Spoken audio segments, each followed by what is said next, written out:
Ada kekhawatiran dari masyarakat sipil, Pak.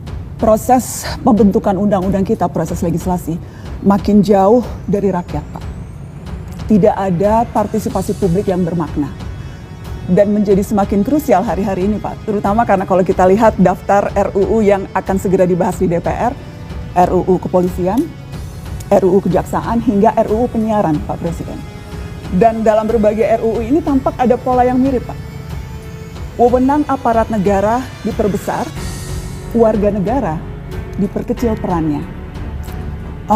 Saya spesifik mau bertanya soal RUU Polri, Pak. Karena di situ tampak bahwa kewenangan kepolisian akan ditambah, padahal justru isu krusialnya adalah pengawasan yang minim. Dilihat dari berbagai abuse of power yang dilakukan oleh aparat, dari mulai kasus pelecehan seksual perwira, dari mulai korupsi, dari bagaimana aksi kekerasan yang dilakukan aparat. Saya ingin tahu pendapat Bapak sebagai presiden pribadi. Bapak setuju polisi perlu diperluas kewenangannya atau justru malah harus ditambah pengawasan dan wewenangnya diperkecil, Pak Presiden? Media dikirimi bentuk teror ya, dan dijawab oleh salah satu orang yang seharusnya merepresentasi langsung Bapak, gitu. Ketua kantor komunikasi Presiden itu kan representasi langsung Pak Prabowo. Apa yang disampaikannya itu harusnya menjadi persepsi dari seorang presiden. Saya nggak yakin Pak Presiden bilang ya udah kalau misalnya dapat kepala babi dimasak aja gitu. Ini sesuatu yang serius buat kita. Kita sudah berjalan cukup panjang kebebasan demokrasi kita, kebebasan pers kita, dan saya sempat men-challenge Bapak di suatu waktu, apakah kemudian Bapak akan menggunakan gaya-gaya lama gitu ya?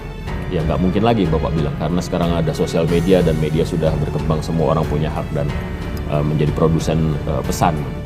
Nah, ini apa yang akan Bapak lakukan terhadap ini? Perbaikan Bapak komunikasi. juga sebelumnya juga sudah mengatakan komunikasi kita jelek dalam satu acara terbuka. Saya ingin jawab ya. Benar sekali. Saya akui bahwa 150 hari saya sendiri menurut pendapat saya yang bertanggung jawab, saya yang salah sebetulnya. Bagaimana Presiden melihat demo mahasiswa dan civil society dan penanganan oleh aparat yang masih abusive, jelas-jelas bahkan petugas medis aja kena kasus kekerasan, ambulans dibelokkan ke Polres, ya, terutama yang belum lama ini ya, yang RUU TNI. Kedua, apa sih urgensinya RUU TNI harus dibahas begitu cepat? Ini kan masuk proleg nasional 2025 18 Februari. 20 Maret itu sudah sidang paripurna. Jadi apa sebetulnya urgensi bahwa Undang-Undang TNI harus segera direvisi? Dan sampai hari ini Pak, in the spirit of accountability dan transparansi, sampai hari ini tidak ada yang bisa mengakses draft RUU TNI yang sudah disahkan di paripurna. Kan nanti 30 hari Presiden mesti tanda tangan ya, apakah akan ditanda tangan. Karena kekhawatirannya adalah yang disahkan, yang disetujui di paripurna, yang selama ini digembar-gemborkan pasal 7, pasal 47 ya, sama 53 kalau saya nggak salah ya. Rakyat juga khawatir jangan-jangan nanti yang ditandatangan sama Presiden berbeda, seperti waktu kasus Undang-Undang Cipta Kerja.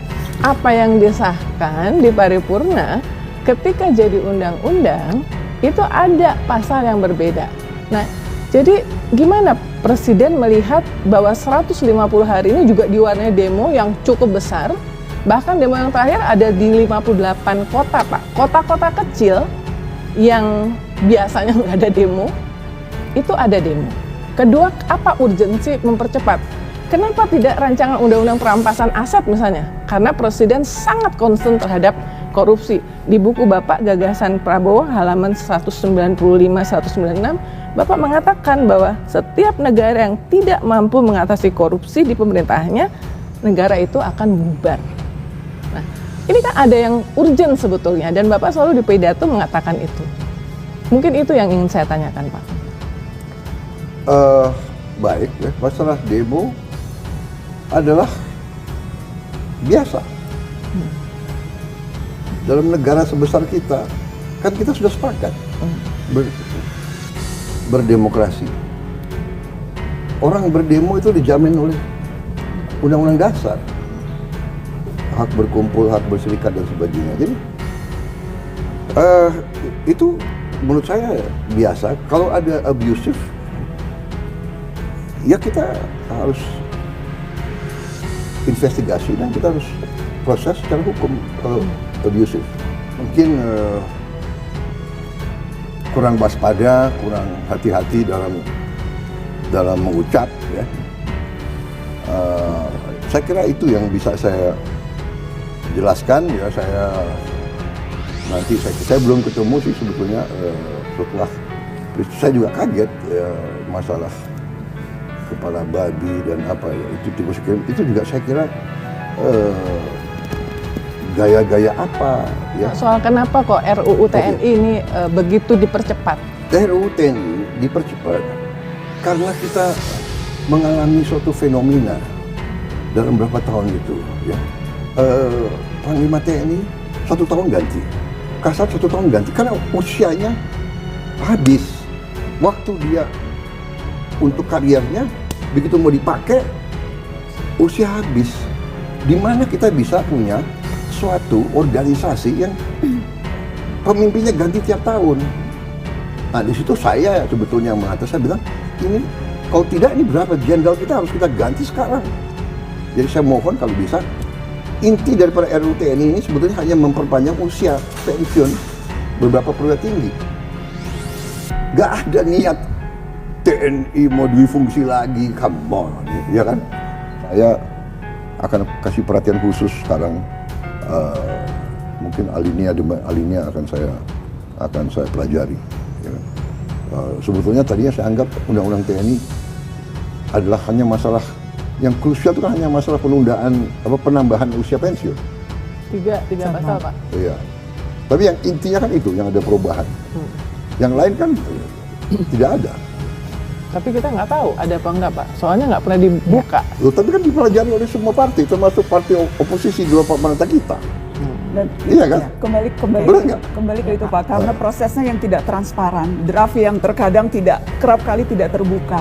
Kemudian juga pertemuan bahkan sudah diketok belum dikasih tahu. Pertemuan bukan di lembaga DPR tetapi di luar ruangan parlemen begitu.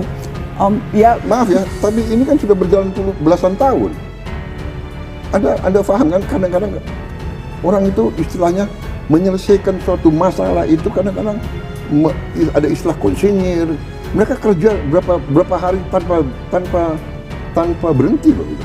Tapi Ya. kuncinya rakyat tidak mendapatkan akses. Iya, untuk nah masuk. oke, itu Jadi peran rakyat tidak ada. Itu oke, mekanisme itu bisa kita perbaiki. Tapi kan ada beredar naskah-naskah ngarang karangan kan begitu kan? Karena naskah resminya tidak diberikan, Iya, Pak. come on. Kan Anda kan punya wakil rakyat. Kan ada sekian ratus wakil rakyat. Tidak semua di pemerintahan. Benar nggak? 80% koalisi Bapak. Iya, 80%, oke. Tapi kan kalau mereka tidak setuju, bagaimana? Jadi dalam arti, mari kita koreksi itu. Kalau tidak puas dengan transparansi, kita bikin transparan. Dia udah lihat draft yang beredar. saya akan pelajari draft itu. Tapi pada prinsipnya Bapak setuju polisi perlu ditambah kewenangan atau tidak, Pak? Pada prinsipnya, polisi harus diberi wewenang yang cukup untuk melaksanakan tugasnya. Ya. Kalau dia sudah diberi wewenang cukup, ya kenapa harus ditambah? Jadi ini tinggal kita menilai secara arif gradasi itu, ya kan? Kalau polisi sudah diberi wewenang yang cukup untuk melaksanakan tugasnya, ya kan, untuk memberantas kriminalitas, memberantas penyelundupan, narkoba dan sebagainya, melindungi masyarakat, keamanan tertib, saya kira cukup. Kenapa kita harus ya kan, mencari-cari menurut saya. Jika Bapak bilang sudah memperingatkan dan nanti sebelum nanti akan ambil tindakan kepada kepolisian. Tadi Bapak mengatakan itu. Tidak hanya kepolisian, semua Seluruh aparat. institusi. Ya. Nah, ukurannya apa, Pak? Mana momen indikator yang Bapak rasa ini memang sudah waktunya ambil tindakan? Apakah beragam kasus yang terjadi belakangan? Apakah itu belum cukup untuk Bapak mengambil tindakan seperti tadi kata Bapak? Saya kira kita bisa melihat ya. Saya umpamanya nanti akan menilai apakah penyelundupan narkoba berkurang. Kedua, apakah penyelundupan barang-barang terlarang berkurang. Ya. Intinya itu yang saya sampaikan ke semua aparat penegak hukum. Tapi saya terima nanti akan saya bicarakan dengan tokoh-tokoh koalisi supaya ada transparansi. Tiap undang-undang ya ada dengar pendapat, undang semua stakeholder dibahas, ya kan? Tapi juga kita harus juga nanti mungkin Mensesnek dan tokoh-tokoh kita bahwa naskah yang sah itu diungkapkan kepada masyarakat, ini yang sah. Terima kasih Bapak Presiden. Jadi titip RUU Polri ya Pak untuk dikawal Ya, langsung. Titip RUU Polri, Pak. saya berkepentingan karena kita butuh polisi yang terhebat. Terhebat yang bisa diawasi. That is kunci. Momen Prabowo diwawancarai 7 jurnalis senior bebas tanya apapun.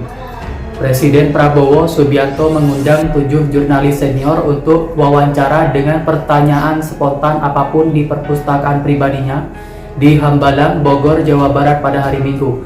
Hadir pada pertemuan tersebut pemimpin redaksi TV One, lalu Mara Satriawangsa, pemimpin redaksi IDN Times, Uni Lubis, founder narasi Najwa Shihab, pemimpin redaksi Detik.com, Alvito Dianova Ginting, pemimpin redaksi SCTV Indosiar Retno Pinasti, dan pemimpin redaksi atau penanggung jawab harian Kompas Suta Dharma Saputra.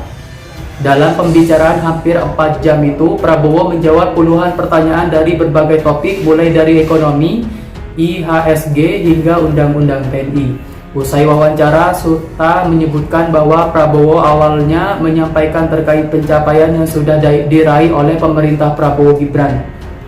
Sementara itu, Uni Lubis mengatakan hampir semua tema yang hot saat ini sempat ditanyakan kepada Prabowo Subianto oleh para jurnalis.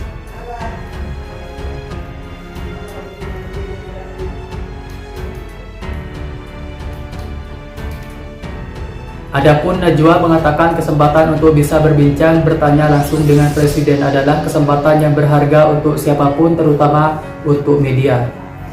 Najwa mengungkapkan bahwa kemudian dalam perkembangannya Prabowo tidak keberatan ketika para jurnalis mengajukan pertanyaan-pertanyaan follow up yang lain seperti soal RUU Polri. Najwa pun mengatakan dirinya sempat berbicara dengan Wamenkondigi Angga Raka Prabowo yang menginisiasi pertemuan ini bahwa kedepannya kesempatan untuk media bertanya langsung dan berbincang dengan Presiden akan terus terbuka.